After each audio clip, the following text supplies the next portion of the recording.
Hello, good morning, everybody. Welcome in. It's Laura from Tenacious Taurus Twin Flame Tarot. I'm just your small town girl living in a lonely world, here to try and help you save yourself from yourself. And so, welcome to my channel. If you haven't already done so, please feel free to hit that subscribe button and the like button. And don't forget to comment on the videos.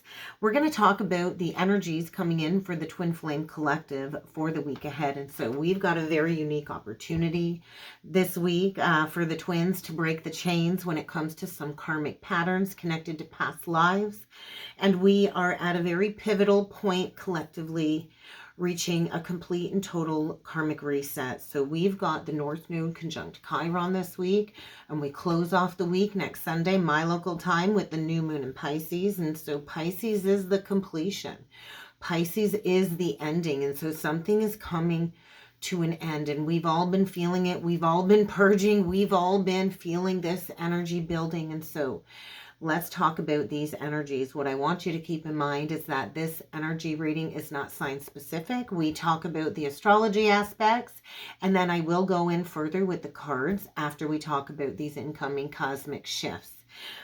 I would like to welcome you to check out the description box below. There is now a join button for the membership side of the channel. If you'd like to become a member, there is all kinds of bonus content over on the membership side. I'm also running another 5-week online tarot class. If you'd like to join the class, you still got time to join the class. There will be a video card link above or a description link below if you'd like to join me. And there is also a link below to book a reading with me. Today on Monday, March the 4th, we do have Mercury sextile Uranus, and so there is still a lot of confusion, I feel, in the energies. There's still a lot of emotional insecurities creating confusion, and there's still a lot of delusions. And so I feel Uranus is all about the unexpected. Taurus is about the tangible. It's an earth energy. Mercury and Pisces can create a lot of strange feelings, strange experiences, strange emotions, and you might find yourself maybe questioning your reality or going into a little bit of delusions. I feel we're going to still need to be mindful because many in the collective are still kind of being deceived by some type of enemies that are so-called friends. So be mindful. But I was overall seeing this energy of the sun with the Ace of Cups, along with the Page of Wands and the Queen of Swords. And so this is new energy. The Page of Wands can represent children, but I feel a detour, an unexpected message, or an unexpected communication with somebody that might create a detour or a change in direction unexpectedly. And then Tuesday, we have a big day. On March the 5th is a very big day. This is when we have Chiron conjunct the North Node. And so this is carrying with it a vibration of the star with the Ace of Wands. And so we are entering into the age of Aquarius. The star card represents Aquarian energy, and it is the water bearer. And so the Ace of Wands to me, I feel, is unlimited cosmic potential. It's creation, it's fire, it's creative energy. It's also the energy of burning up some past karma, I feel. And so the last time we had this conjunction happen was way back in 2008. I was not awake in 2008. I was not doing this in 2008. I wasn't even a mother back in 2008. But it was around 2008, 2009, that my mother remarried. And so that was about the last time I went through my first Saturn return. And so if you can look back to maybe 2008 to kind of see what happened, I noticed 404 on the timer. That's a divine intervention energy. If you can look back to 2008 and figure out what was happening in your life back then, it might help you understand how the energies this week might be influencing you. Because I do feel there's a lot of karma clearing back from whatever happened back in 2008. And I know that rings true for my own personal journey. So I feel with this aspect and Chiron representing our deepest wound, there's a lot of purging coming up in the energies. There's a lot of old emotions and old memories coming up connected to our greatest wound. But we need to remember on the other side of all of this purging is our greatest gift And so when we embrace this healing journey, as painful and as hard as it can be, we are learning how to alchemize this wound so it no longer redefines us. And so we've got the lunar nodes that are playing a huge role in the sign of Aries, Chiron and Aries. And so we all have a collective self-identity wound. And this is connected to the age of the Aries, to the age of war. If you go all the way back to Greek mythology, I've been so connected to Greek mythology lately. And so the lunar nodes are like abstract mathematical points within our birth chart. And we all have lunar nodes. Mine is Leo, North Node in Leo, South Node in Aquarius. And so the past is where we come from. The North Node is where we change our karma, so to speak. And so these lunar nodes are like paths or destined points where the sun and the moon kind of intersect. And so the past, right, is where we come from. And the future is our karmic destiny. It's kind of how we rewrite our karma, how we clear our past karma. And so the South Node is also directly connected to past karma, but it's also a big part of our gifts. This is what we mastered in a past life. This is what we're comfortable with. The North Node is stepping out of that comfort zone. And so my South Node in Aquarius, I'm comfortable with being in the background. I've never kind of stood out. I've always been belittled and in the background, all the way back to childhood. And so for me to step into that Leo North Node and to do a channel and to share my journey publicly and to put myself out there is definitely out of my comfort zone. It's not an easy thing to do, to step out of that comfort zone. And so with the South Node in Libra, this is a big aspect connected to relationships, the we versus the me. The Aries energy is asking us to choose ourselves, to release wishy-washy energies and to make a decision. And so we have a unique opportunity, I feel, to change our karma, to rewrite our destiny. And that song by Natasha Bedingfield, The Rest is Still Unwritten, has been in my mind lately in these energies. And so there's a lot showing up within family dynamics and patterns. And so I've been purging a lot too. So I don't put that on YouTube, but yes, there's been a lot of past emotions coming up for a deeper layer of understanding for myself connected to family dynamics, highlighting the toxic family patterns that have plagued my family through generations on both sides of the family, because we inherit these subconscious patterns through generations. And we also inherit this karma through past life incarnations as well. And so we're here to break this karma, right? The South Node is the past karma that we need to release, that we need to understand, that we need to break free from. And the North Node is inviting in kind of like a new karmic pathway. And so it's so hard, I think, to step into that North Node because the past is our comfort zone, right? This is what is kind of embedded in our subconscious. And so this is what we naturally gravitate towards. And so to understand the past karma has been a beautiful awakening journey for me and how I've connected the dots. So for myself, I'm a South Node in Aquarius. My mother is an Aquarius sun sign. My grandmother was an Aquarius sun sign. My 12th house is an Aquarius, and my South Node sits in the 12th house. And so another connection to the Aquarian energy as well is both my daughter and my mother have the same core Chiron wound in Aquarius. And so I have felt the pain of the core wound of my own daughter and my mother as part of this healing journey for myself, along with my own personal karma, because I got a whole boatload of karmic relationship energy sitting in my 7th house of Virgo with my Jupiter in Virgo, my Saturn in Virgo, my moon in Virgo, all of that in my 7th house of Virgo. And both my youngest daughter and my mother are Virgo North nodes. And so a unique opportunity this life for me to break the cycle, to break the chain of this generational karma that has plagued the women and the men of my family. And so interesting tidbit too, my brother is a Taurus sun sign like me. My father is a Scorpio. My brother is a Scorpio South Node. And so the karmic relation on both sides of the patterns.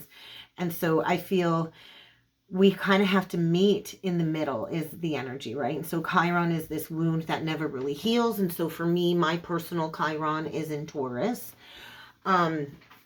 But my 2nd house of self-worth and self-value is in Aries. And so I've been doing this deep dive in this healing connected to my self-worth and my financial worth, and reevaluating all of my relationships since the North, or since Chiron has been in Aries. And so we all have a core wound. We all have an identity wound, and then we have a deeper understanding of that. And so the North Node is kind of like our life purpose. And so this all pieces together into one big, profound journey, right? And so when we understand ourselves, and healing through astrology and numerology and tarot has been a big part of my journey of understanding self and patterns and my family and what I came here to clear karmically.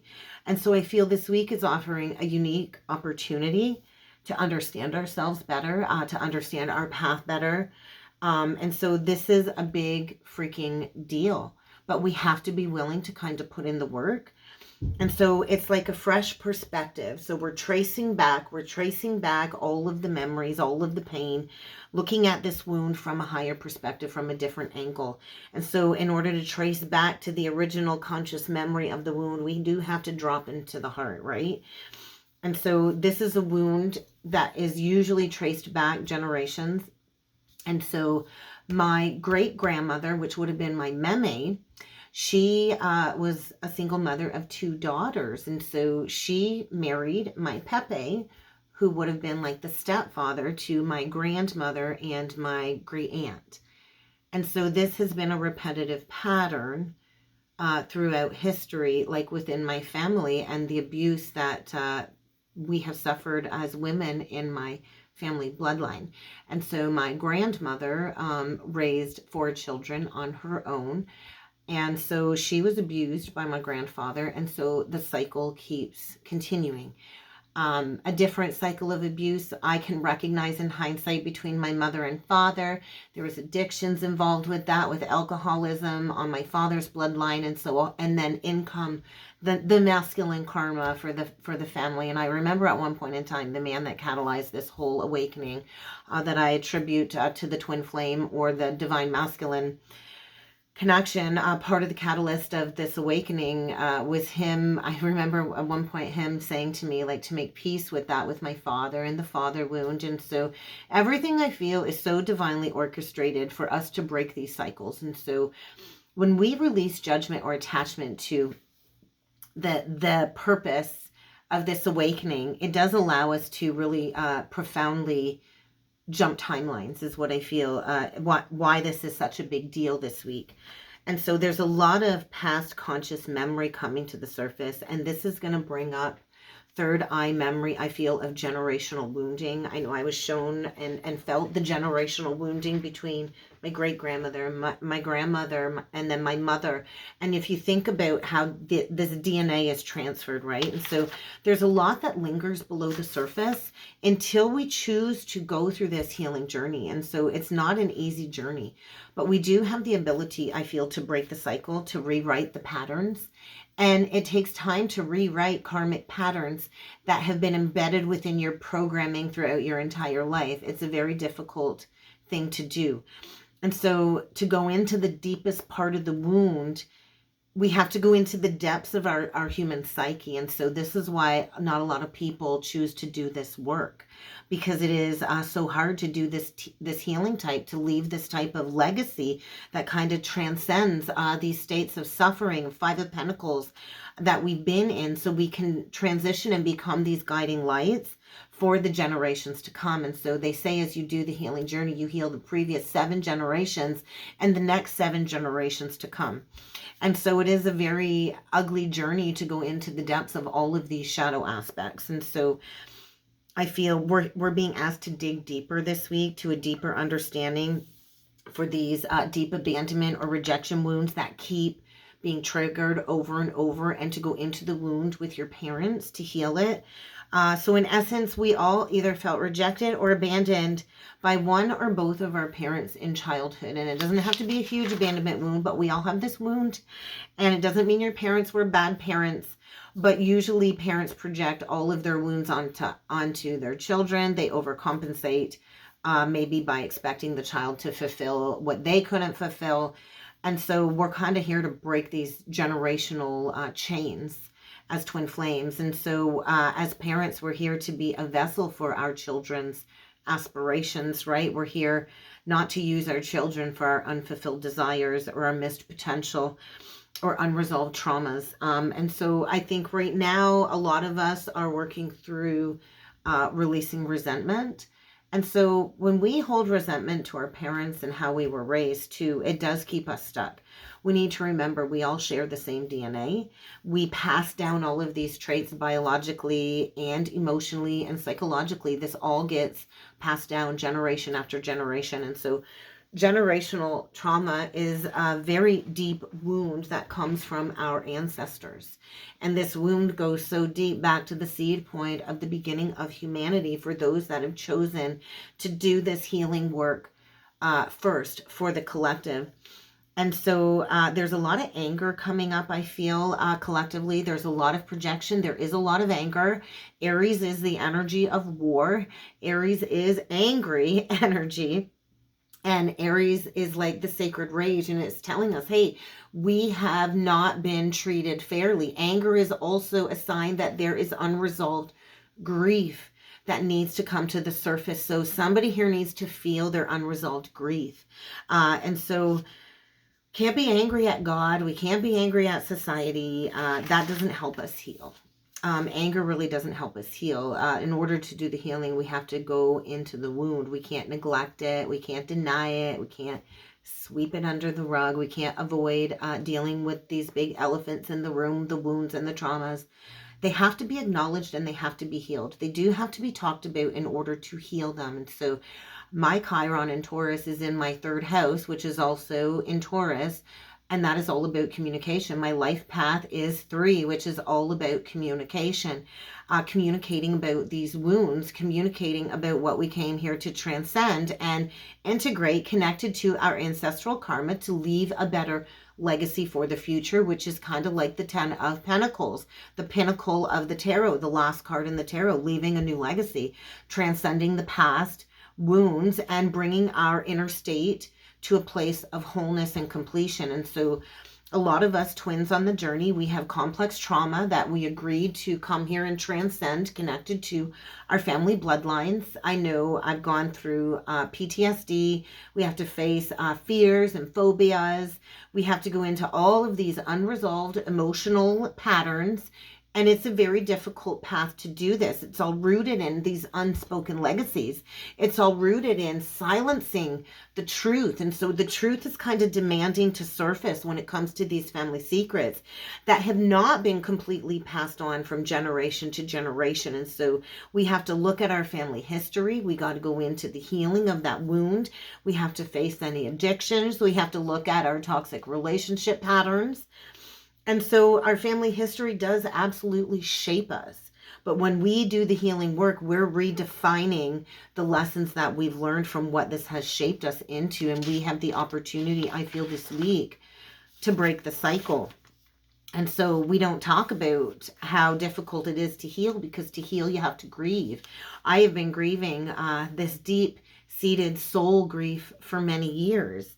You have to grieve the life you didn't get to have, the love that you didn't get reciprocated. You have to grieve all the years that you lost in your sleeping state when you didn't know better, so you couldn't do better. You have to grieve the way you treated yourself. You have to grieve the way that you treated other. And this is deep soul work that a lot of people choose to avoid through drinking and addictions and all kinds of things that they use to suppress and avoid doing this deep healing work. And so when we suppress it, then the anger builds. I've purged a lot of grief. So I also know what it is like to disassociate and stay frozen in that grief, because I did it for 9 months in a very dark, dark night of the soul place as I closed out a karmic cycle. And so sometimes we don't even realize that we're masking all of this grief until somebody kind of shows up and illuminates this into our lives. Most of the collective lives a majority of their life in a state of depression and stagnancy and disconnection from their emotions. And they use alcohol as a way to mask, or drugs as a way to mask. And so this just allows you to delay the grieving process. And so we've already birthed the pain. The grieving process is the letting go. It allows the DNA to restructure so the trauma doesn't stay embedded in that cellular memory as well, within your consciousness, within your bloodline. We have to feel the trauma that happened. Sometimes we're not safe enough to feel the trauma when it does happen. And then there's another later date and time where we're safe enough to feel those emotions, where we have that container to feel those emotions. And so we need to understand we have to feel these emotions in order to embrace healing. We can't heal if we don't acknowledge what happened to us, if we don't accept the profound truth in the grieving process. So I feel soul retrieval is a process of reconnecting to our hearts, reconnecting to God, reconnecting to other people, reconnecting to understanding oneness.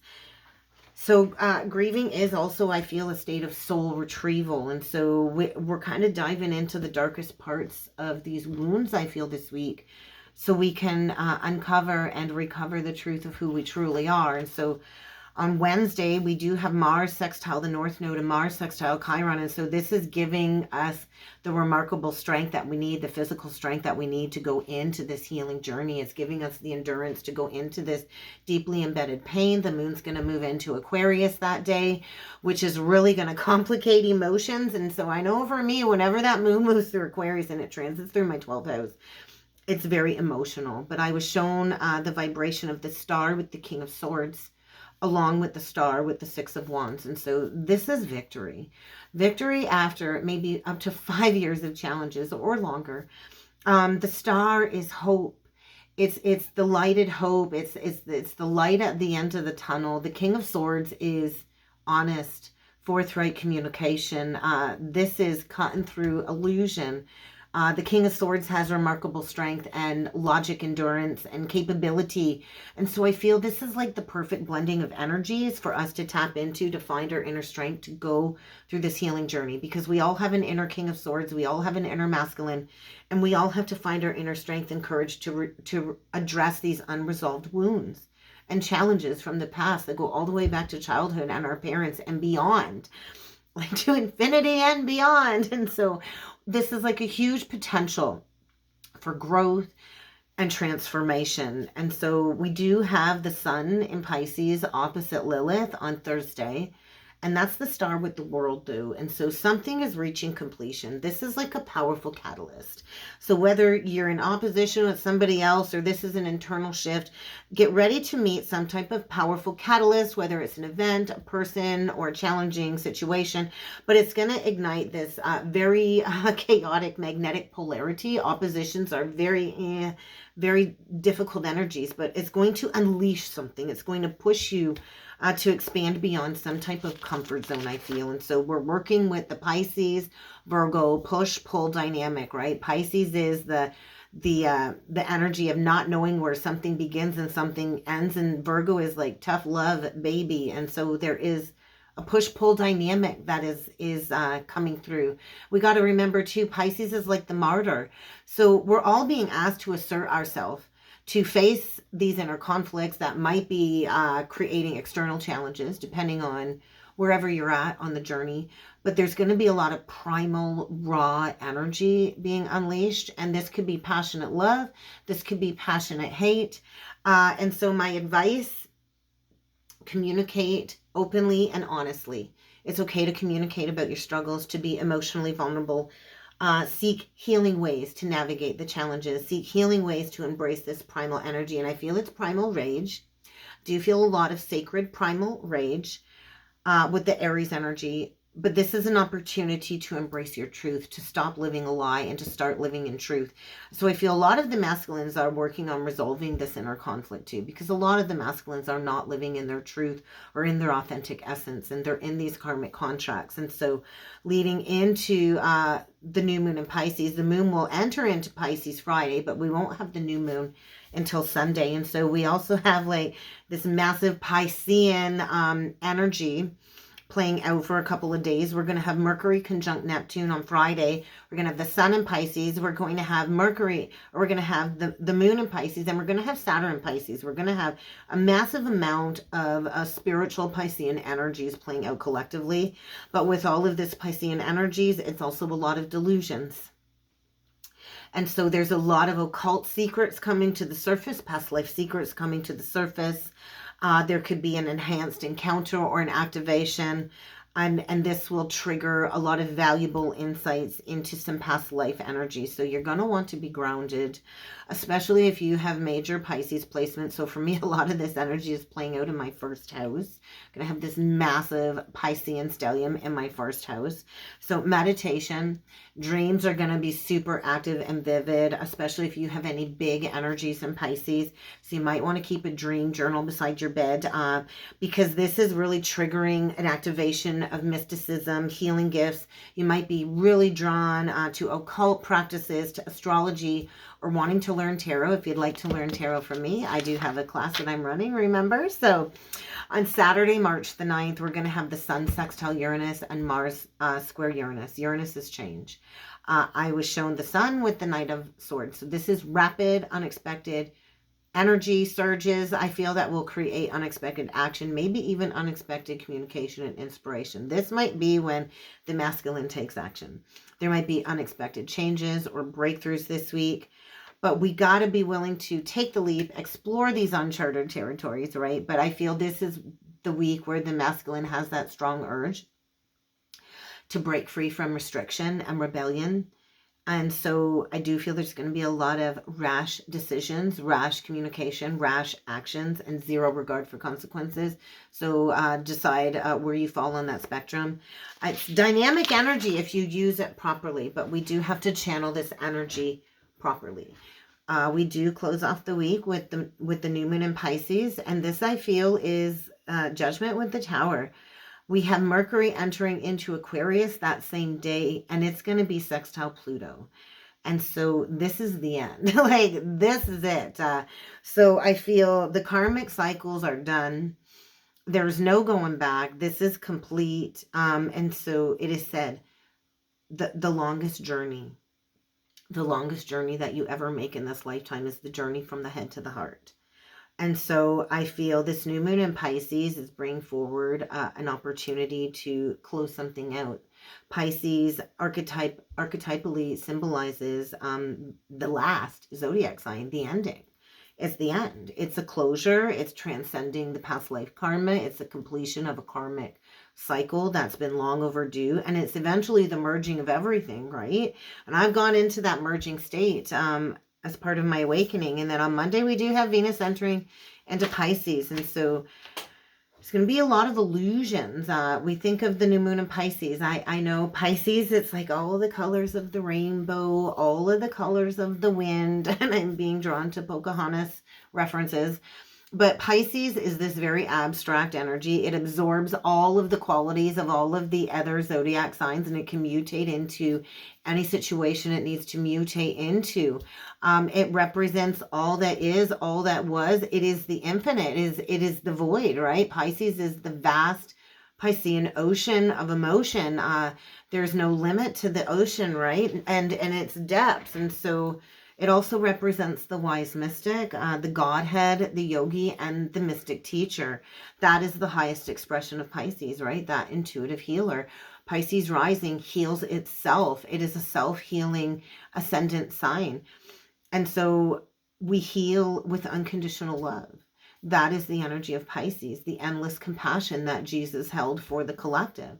And then we dip to the lowest vibration of Pisces on the flip side, which is the depths of the bottom of the ocean. And that's the archetype of the victim, of the addict, of the charlatan. And so I feel this is a unique opportunity this week to reflect mindfully on the beginning that you want to create during the new moon next weekend. What would you like to embark upon? What would you like to create over the next 6 months when the full moon brings us into culmination in Virgo season in the fall, or wherever you're at in the world, would be the spring if you're on the other side of the world. Make sure you have all of the tools that you need.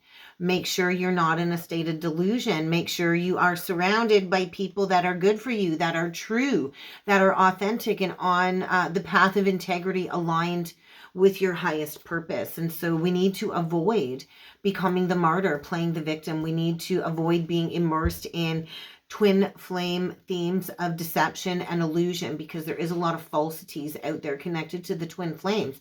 There's a lot of people in karmic relationships, in toxic trauma bonds, running and chasing and deluding themselves and calling that twin flame, and that's not twin flame. And so we need to we need to avoid becoming immersed in that false illusion of, twin flame. That's not twin flame.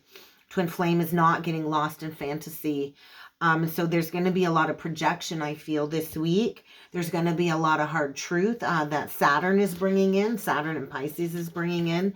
But we also have to be willing to accept that truth and to step outside of the comfort zone of the pattern that keeps us stuck in our illusions and embrace maybe a new path that we haven't considered before as well. So I do feel, as painful as this week may be, it offers an ultimate result of freedom if we choose to. Healing is always promised, right, after the work is done. So that's interesting. 30-30. We will set it at 30-30 if I can find a pen. And let's jump in with some cards. Interesting. 30 is the 4 of Wands, so there's definitely a shift. So get grounded. Get grounded. Go outside. Embrace the healing miracles of nature.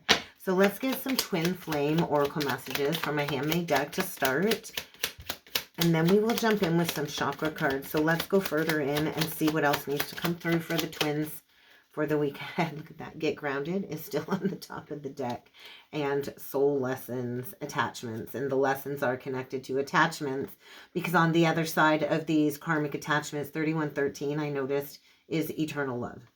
So soul contracts. We are closing out soul contracts, and divine feminine, bottom line is you hold the blueprint, you hold the key to this reunion. So I do feel the feminine is really needing to lean into her intuition this week. There are delays, so you're going to have to trust, because a lot of these divine masculines, they are not ready at all yet.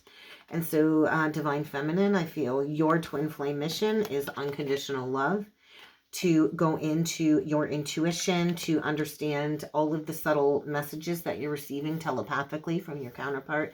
Even if you are in zero communication, I receive messages through my chakra body, through his emotions, through thoughts, through feelings. You can feel the energy that you are connected with this person. So trust the messages that you are receiving, because the energy is highly sensitive at this time, and you're likely feeling your counterpart's energy because they have not been listening to their soul's guidance. So get grounded.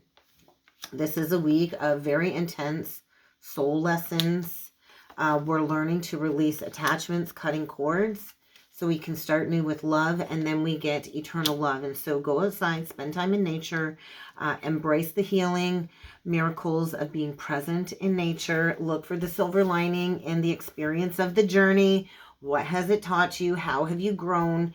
And cut cords with any negative attachments, whether they're memories, people, jobs, anything that keeps you in a lower vibration that prevents you from receiving love. Spend time connecting with your twin's higher soul in meditation for that merging factor. And so we've got some major soul contracts closing out. We're in the process of closing out thousands of years of old cycles, of old karma, and things take time. Actually, I would like to go to this deck next, Senses of the Soul deck.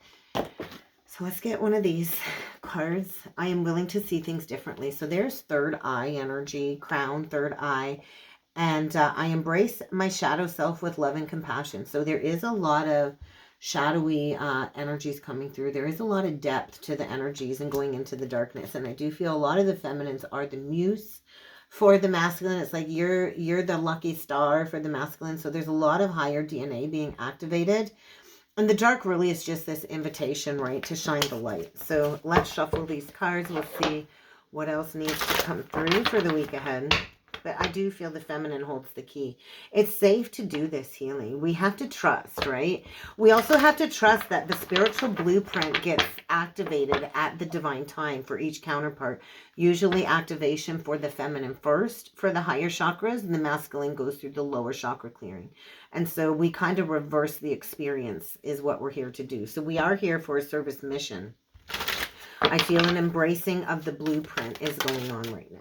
All right, right out the gate, we get hops And we get the priest and the priestess cards. So beautiful energy. That is the energy of Piscean high priestess, the mystic. So I feel this is a week of being willing to go where it is that you need to heal. And so it's a 37, which is breaking down to a 10, which is cyclical energy. And we got to change here. We get ayahuasca. And so this is a natural plant medicine that allows you to go into the depths of the darkness. I've not experienced it personally, but I've watched several documentaries of people experiencing the ayahuasca journey. And then below that, we get the dandelion cards. So feel the fear and do it anyway, or feel the emotions and do it anyway. We get root chakra going right down to the root. And the dandelion is about making a wish. So something about springtime. Also a 2 vibration. So high priestess, trust that you know what's going on behind the scenes. Okay, divine feminine. And then we get the shaman with the warrior. And so the twins are here to bridge the head and the heart. And I talked about that. The head and the heart. Another 10 card, another completion. And to connect with our inner truth. We're here to embody that inner truth. And that is how we heal the generations to come, is by embodying this truth. And so the masculine, I feel, is really coming into the shaman warrior archetypal, both of the twins. And I do feel something about Leo season, the upcoming Lionsgate. So, oh, look at that. I opened it right to the priestess card. So I guess we're going to talk about that. So this is about spiritual altruism, mystical expression, expansion, esoteric knowledge, and inner divinity.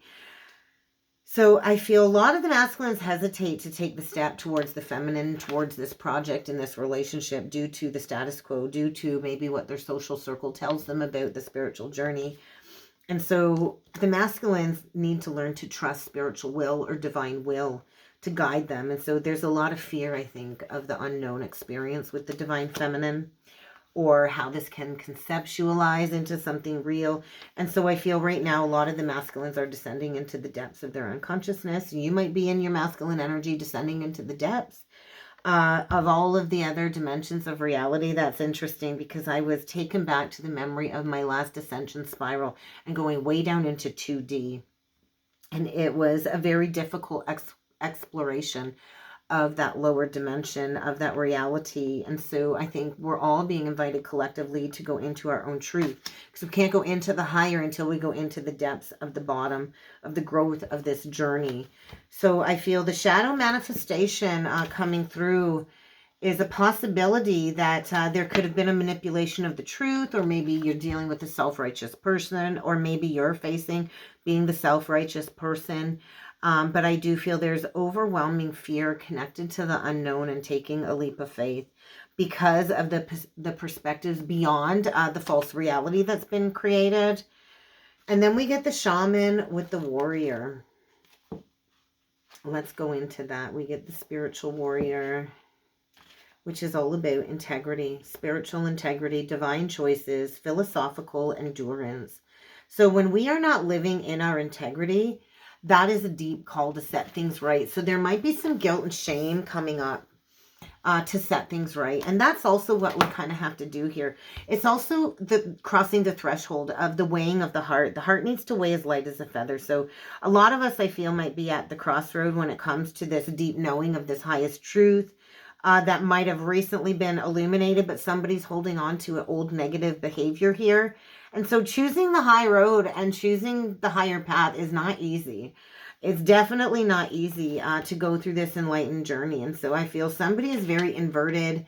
The shadow manifestation of the warrior is basically a narcissist, right? A narcissist who loses sight of their truth and taking the right action. And we all can go into narcissistic tendencies. We all can go into having no regard for others. We all have been that person. And so I think there's a realignment. Somebody here, their behavior is not aligned, and they're kind of in a state of being spiritually bereft. And so that's basically what narcissism is, right? A lost feeling, feeling alone, being spiritually bereft, and not connected to self, and not connected to God, right? And so there's a major course correct. We all have the ability to heal the narcissistic gene that breeds throughout generations as well. Let's go into the shaman, and then we will pull in with some tarot.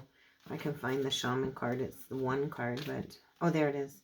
So this is about individuality, karmic freedom. And that's exactly what I channeled. So karmic freedom. So Spirit's just really going into the depths of this new grounded spiritual path that I feel collectively we are headed down. So there's a lot of shadow healing going on this week. A lot of soul retrieval, processing grief. There's spiritual death and rebirth taking place this week. And so we're dealing with the root chakra, the first chakra. And this is where we have to return to wholeness. We have to reconnect with the earth. We can't float off in space forever. We do have a mission here down on earth. And so we have to integrate all of these parts of self, past life, this current life. And we have to reconnect to the reverence of this healing path that we chose this life. And so when we are completely grounded in a place free from judgment, then we are in communion with our divine mission. So I think a lot of our inner shaman is being emerged right now as part of this healing process. So I think a lot of the masculines are facing some karmic patterns, facing their shadow self.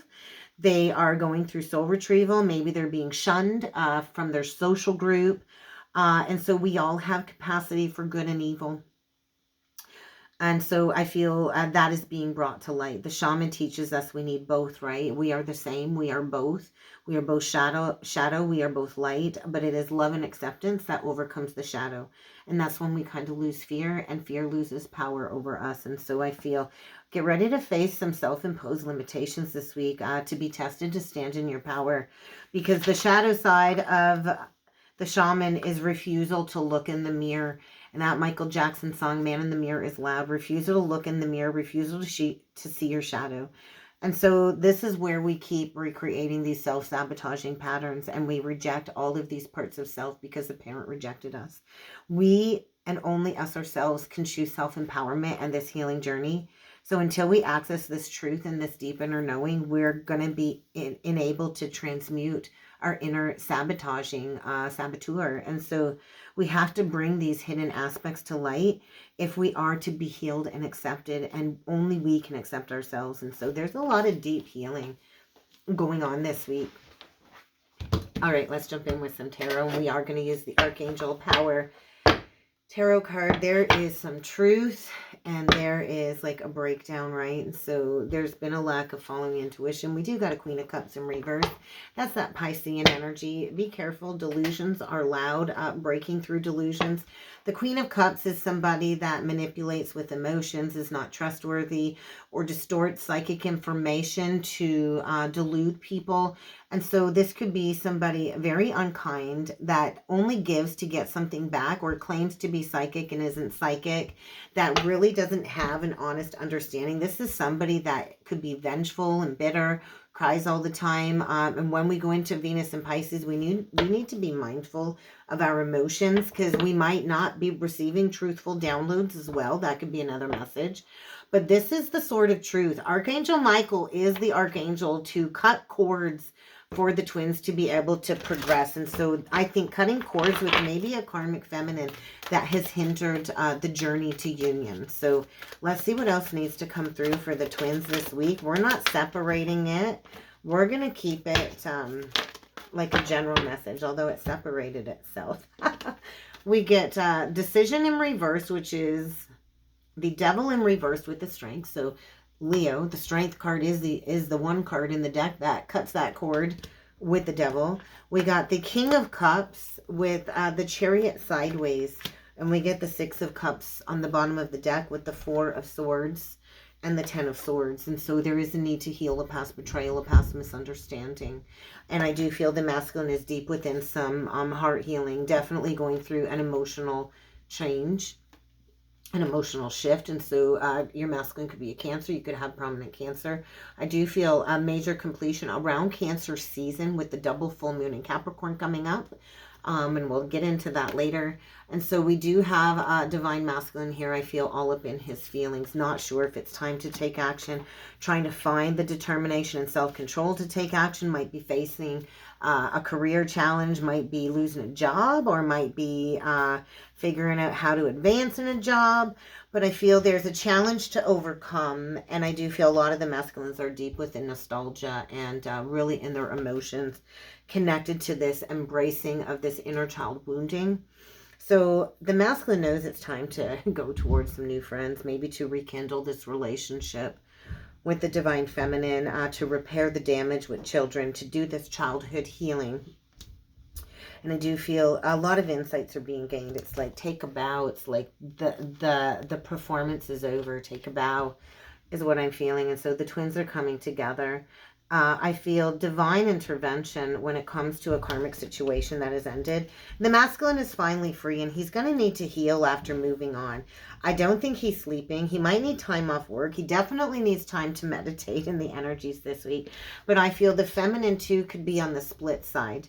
But this is ultimately the divine stepping in, and the chains with the devil are being broken, breaking the chains, a releasing of everything that has held the twins back from this new past. So a need to detox, need to go within, a need to find your self-confidence and your strength, to forgive yourself, to forgive another. And then we get the High Priestess with the Empress, or with the Emperor reversed and the Four of Cups reversed. And so this is like the masculine coming back with his head hanging low.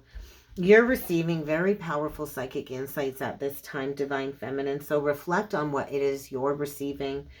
There's a lot of anger coming through as well with the valuable information you're receiving, that I feel you're being asked to forgive and transmute. So you're being asked to be at a state of peace as the masculine goes through this fall from grace. A lot of the masculines are kind of losing everything because they didn't take charge of that situation. They're in a state of injustice, I feel, feeling like they missed out on wish fulfillment. Nothing is coming true for the masculine.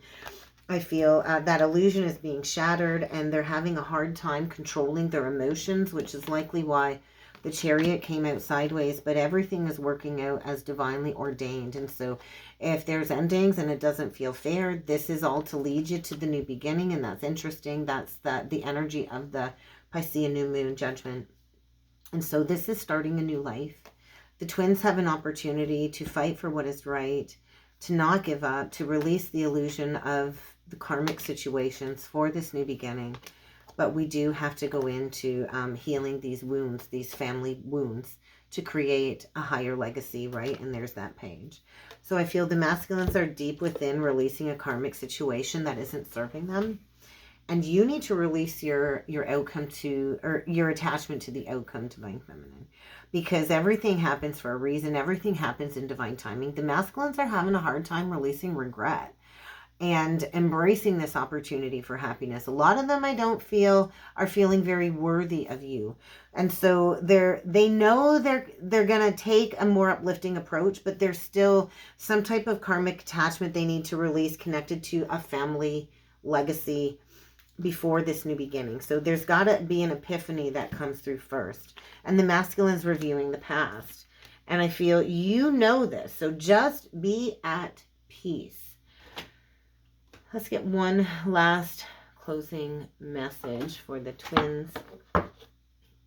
The Rose Thread and Brothers of the Roads. So I do feel those that have chosen the sacred masculine path are choosing to come forward with honor, protection, and support for the divine feminine's mission. And so how can you just allow yourself to be soul-led divine feminine? Keep living your courageous mystic life and keep following that inner calling and trusting that your rewards are coming.